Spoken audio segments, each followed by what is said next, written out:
1727, December 5th, 2025, right now marks 1,741 hours of progress in the global horror simulation, and finally, a method has been found for voxelizing the area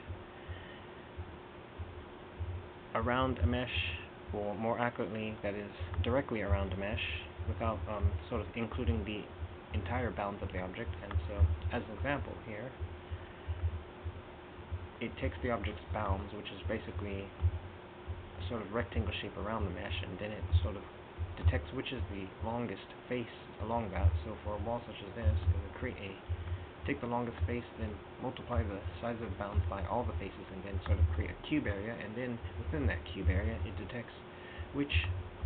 well, it generates the voxels, then it detects which voxels are directly overlapping the mesh, and it even detects small overlaps, so such as here, where this is just slightly intersecting those boxes, it still detects those, and so that does look like a weird shape. So one thing that can be done about that is to decrease the voxel scale, which sort of increases the sort of resolution of the effect.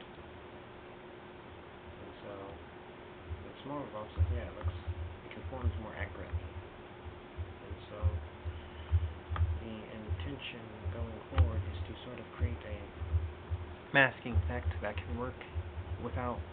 gaps and without actually adding more geometry to the level, as the intention overall was to sort of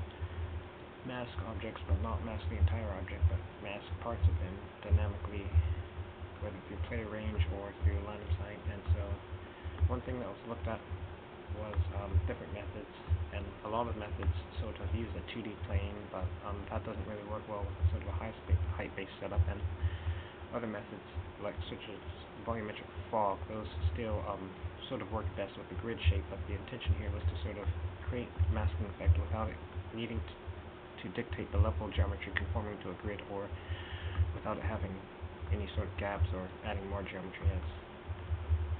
just having a simple effect such as overlapping boxes onto objects. The boxes can stick through, and so if that can be seen, but what this does is it will actually take the box area, and then all the pixels along that object within the box area should be masked.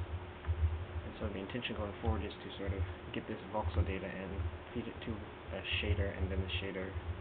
mask the object, and then that can sort of create hopefully a convincing masking effect.